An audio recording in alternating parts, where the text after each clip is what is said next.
Jaminan dari Allah Subhanahu wa taala tentang mudahnya Al-Qur'an sudah jelas-jelas dalam Al-Qur'an.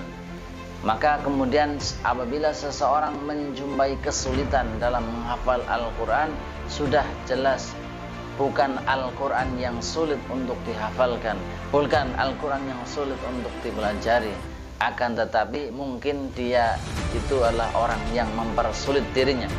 Al-Qur'an memang mudah untuk dihafalkan, ada jaminan dari Allah Subhanahu wa taala.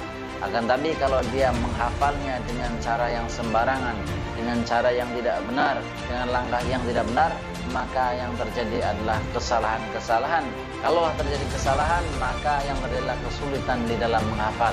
Bukan Al-Qur'an yang sulit, tapi dia yang mempersulit diri. Maka jangan skip video ini sampai akhir, kita akan bahas kesalahan-kesalahan yang membuat seseorang ini sulit di dalam menghafal Al-Quran. Simak video ini sampai selesai. Silakan.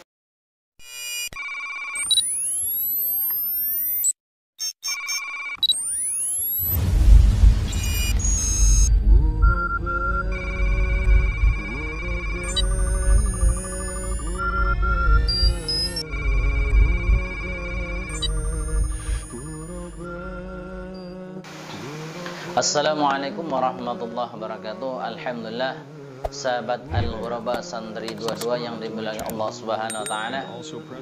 Salat kita kepada Rasulullah sallallahu alaihi wasallam, semoga senantiasa Allah Subhanahu wa taala mencurahkan kepada beliau Nabi Muhammad sallallahu alaihi wasallam, kepada keluarganya, kepada orang-orang yang istiqomah mengikuti jejak langkah beliau sampai hari kiamat. Hadirin jamaah ataupun sahabat-sahabat Al-Ghuraba Santri 22 yang dimuliakan Allah Subhanahu wa taala. Kita sama-sama sudah mengetahui adanya jaminan kemudahan di dalam mempelajari termasuk menghafalkan Al-Qur'an. Kita juga sudah mengetahui bukti-bukti real yang ada dalam kehidupan masyarakat kita. Banyaknya orang-orang di pelosok bahkan yang bisa menghafal Al-Qur'an dengan mudah. Ketika dia menghafal Al-Qur'an dengan mudah, maka daripada itu tidak ada seharusnya dalam diri kita sulit atau sukar ketika menghafalkan Al-Quran. Maka ketika seseorang menghafal Al-Quran, dia jumpai kesulitan ketika menghafal, dia jumpai kesulitan, problem, masalah dalam menghafal Al-Quran, maka yakinlah bukan Al-Qurannya yang sulit, akan tetapi mungkin dia yang mempersulit diri dengan melakukan kesalahan-kesalahan yang menyebabkan dia mendapatkan kesulitan menghafal Al-Quran. Apa saja kesulitan-kesulitan tersebut? Banyak sekali. Tidak lancarnya hafalan, kemudian mudah lupa, gampang jenuh, dan lain sebagainya. Itu semua terjadi karena dalam dirinya dia terjadi kesalahan-kesalahan. Kesalahan-kesalahan tersebut secara garis besar terbagi menjadi 3 bagian. Yang pertama, kesalahan berat. Kesalahan yang besar.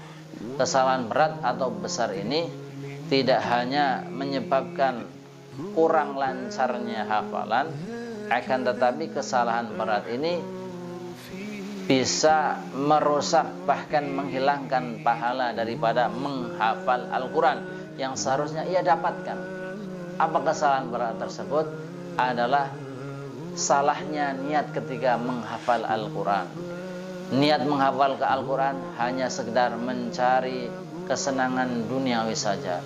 Niat menghafal Al-Quran, dia hanya ingin disebut sebagai seorang hafidh Quran, sebagai seorang qori. Intinya niat-niat yang tidak berhubungan ataupun mencari keridhaan Allah Subhanahu wa taala. Ini sangat bahaya, Pak, termasuk kesalahan besar. Karena nantinya dia sudah susah-susah menghafal Al-Quran, tapi tidak dianggap oleh Allah Subhanahu wa taala. Allah Ta'ala tidak memandang bentuk, rupa, dan harta kamu, akan tetapi Allah Subhanahu wa taala memandang amalan dan hati kamu. Innallaha la yanzuru ila suwarikum wa amwalikum walakin yanzuru ila qulubikum wa a'malikum. Sesungguhnya Allah Subhanahu wa taala tidak memandang bentuk, rupa, dan harta kamu, akan tetapi Allah Subhanahu wa taala memandang hatimu dan amalan kamu. Maka penting, Pak, bagaimana sebelum kita menghafal Al-Quran, sebelum kita mempelajari Al-Quran, luruskan niat kita terlebih dahulu.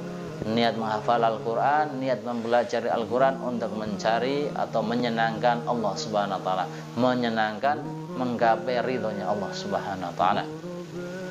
Kemudian kesalahan yang kedua. Kesalahan yang kedua adalah kesalahan sedang. Kesalahan sedang di sini yang dimaksud adalah kesalahan-kesalahan yang membuat proses menghafal Al-Quran menjadi terganggu. Kesalahan yang membuat proses hafal Al-Quran menjadi terganggu. Artinya tidak sampai menggugurkan daripada pahala menghafal Al-Quran itu sendiri. Apa saja kesalahan-kesalahan itu? Kesalahan sedang yang bersifat sedang. Di dalam kategori kesalahan sedang adalah ketika dia menghafal Al-Quran tidak mengikuti tahapan-tahapan yang benar, tidak mengikuti langkah-langkah yang benar. Misal orang menghafal Al-Quran langsung menghafal Al-Quran tanpa melewati, memperbagusi bacaannya terlebih dahulu. Artinya dia langsung menghafal tanpa melewati proses tahsin, perbaikan bacaan sesuai dengan hukum-hukum tajwid. Maka ketika seseorang dia menghafal Al-Quran sementara bacaannya belum bagus, belum sesuai dengan hukum tajwid, yang terjadi bukannya malah mudah, akan tetapi semakin sulit untuk menghafalkan. Karena di samping dia berusaha untuk menghafal, dia juga akan berusaha untuk memperbaiki bacanya kembali. Biasanya penyakit seperti ini diderita ketika orang-orang yang baru menghafal pada permulaannya, kepengen cepat-cepat menghafal, tapi bukannya cepat menghafal, yang terjadi adalah kesulitan ketika menghafal. Maka daripada itu, untuk mengantisipasinya, mungkin kawan-kawan sahabat yang belum terlanjur menghafal, terlebih dahulu boleh belajar dulu ilmu tajwid yang benar, tahsin dulu kepada ustadz-ustadz yang kita percaya, mungkin di masjid kita, kalau di pondok ya dengan ustadz-ustadz kita. Kemudian selanjutnya kesalahan ringan. Kesalahan ringan ini sebenarnya kesalahan-kesalahan yang sebenarnya tidak mengganggu proses ketika menghafal dan juga tidak berpengaruh pada gugurnya pahala ataupun hilangnya pahala. Akan tetapi kesalahan yang ringan ini akan berpengaruh pada kesempurnaan hafalan yang sudah didapatkan, yang sudah dihafalkan.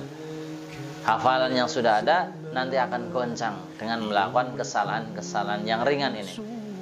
Di antara kesalahan yang ringan adalah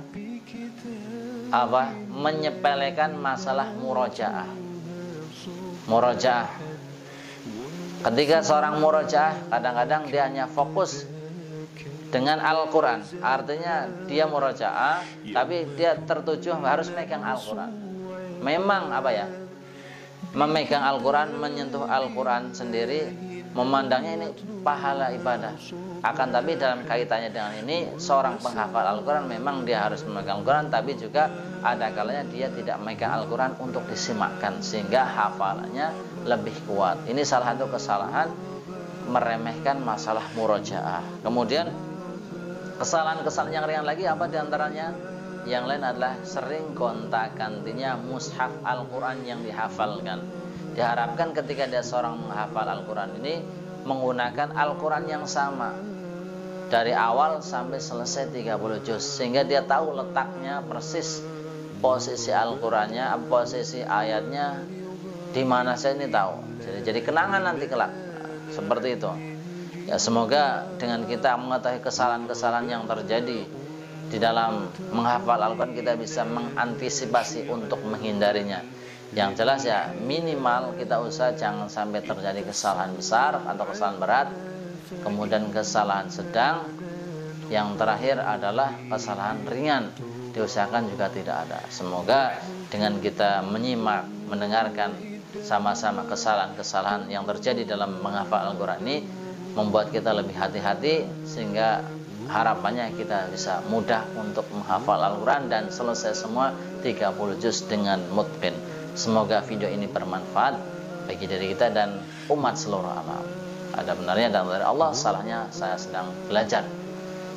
Untuk sempurnanya ya saya mohon kawan-kawan untuk bantu daripada channel ini dengan subscribe, like, komen, dan share ke media yang lainnya. Sekian dari saya. Assalamualaikum warahmatullahi wabarakatuh.